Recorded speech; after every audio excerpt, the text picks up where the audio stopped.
The stars in their correspondence. Now lift your eyes from the earth to the sun, which is a true image of the reborn. Look closely, and you will notice that there sometimes appear spots on its belt. Behold, from a natural point of view, they are eruptions from within. As from the volcanoes of the earth, they represent eruptions of the deity's wrath and small indications of its all-destructive might, which, according to the nature of the world, always makes itself partly known on the earth through more or less violent storms, depending on the size of the spots. However, love then becomes all the more active and appeases everything again with the water of mercy, and on the sun with great floods from the boundless sea of its merciful grace. And behold, in this way everything is once more restored to perfect order, wherein I am eternal love itself from the eternity of eternities. Out of and in this order everything that exists was made, and nothing can be or come into existence outside of it. And whoever voluntarily steps out of this order acts adversely to love and life, and will perish forever. Now you have beheld the sun, and conceived its nature, which is and must be simple, in order that it can exist for the purpose for which it is and must be. There out of the order of love. Now turn your eyes to the rebirth of the Spirit, to the people of God, and to the law of love, and to the life of freedom, in the light of the grace, from the waters of mercy, and the sun will float before your eyes unveiled, and not one of its folds shall remain hidden from you. But behold, also the sun has its poles, from which all its light and warmth out of the center of the stillness of grace pour forth, spreading all over it. If it did not have the stillness of the poles, it would not have any light, for the stillness is indispensable for the reception of light and warmth, and must be like the stillness of love in God. Only from the stillness comes the receptivity for life and light. And behold, when the air is still, it is also a clear and bright day on earth, whereas violent winds blowing in all directions will soon cause black clouds to appear and darken the light. Your desires, through which you are surrounded by all kinds of cares, resemble the winds. They prevent the light of grace from flowing into you, as the clouds driven by the winds prevent the rays of the sun from falling upon the earth. Therefore you shall not worry, but direct and transfer all your desires and the resultant cares to me, so that you may be at peace and I can keep flowing into you.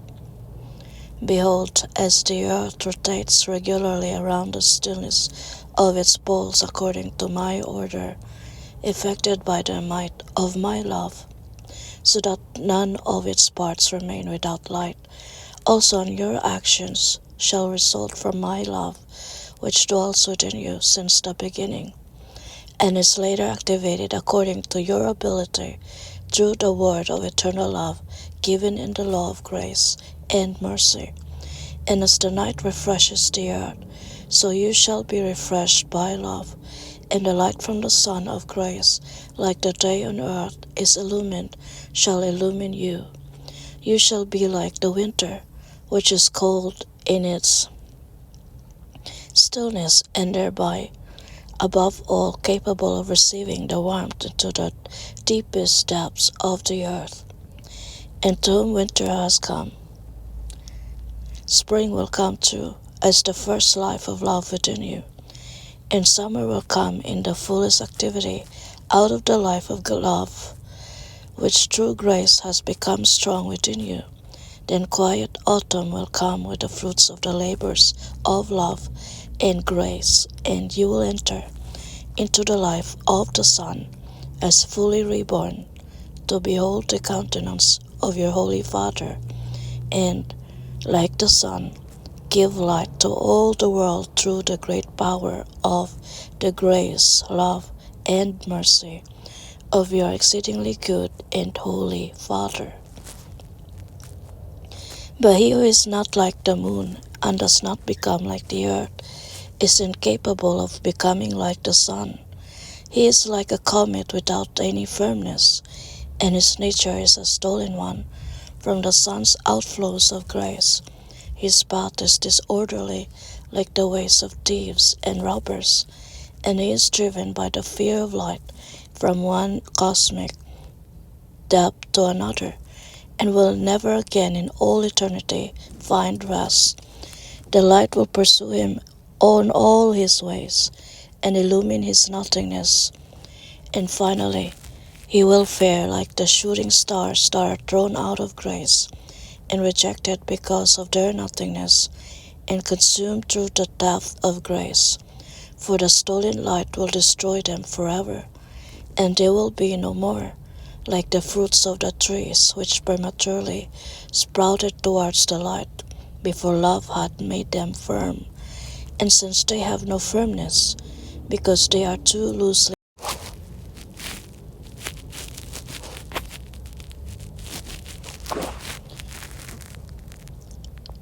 they keep getting weaker and weaker, fall off the tree, are trampled underfoot and destroyed. Behold, here you have unveiled before you the nature and significance of the suns, earths, moons, comets, and shooting stars, with all their parts from the greatest to the smallest. The spirit of love and grace is within you, and has all the wisdom. Whoever listens to it will fathom all things in the depth of depths, and he will explore the dead, and they will answer him. He will understand the living, and their love will refresh him, and their light delights him. He will put his ear to the earth, and the grass will tell him of the mysteries of love, and the earth will reveal its depths to him, and the mountains will listen to his voice, and the tone of his speech will penetrate the marrow of the earth. And when he gazes at the sea, the rays from his eyes will shine through all its drops, and penetrate every grain of sand, and the judged spirits still imprisoned therein will stream towards the light of his eyes, just like the fish and worms of the seas, and waters that hurry towards the light of a torch shone upon the surface at night, and will let themselves be caught for release from the dungeons of eternal night. They will recognize love, quench their thirst from the waters of mercy, and rise to the weakness, the strength, and the power from the love of the Father and the Word, which is the love within the Father, and the Spirit that is the power within both. And behold, all this, and many other things will my Spirit teach you, if you listen to its voice. However, its voice is not loud, it is very soft. But because of this all penetrating like the warmth of love and the light of grace, unlike your Holy Father's power of merciful love.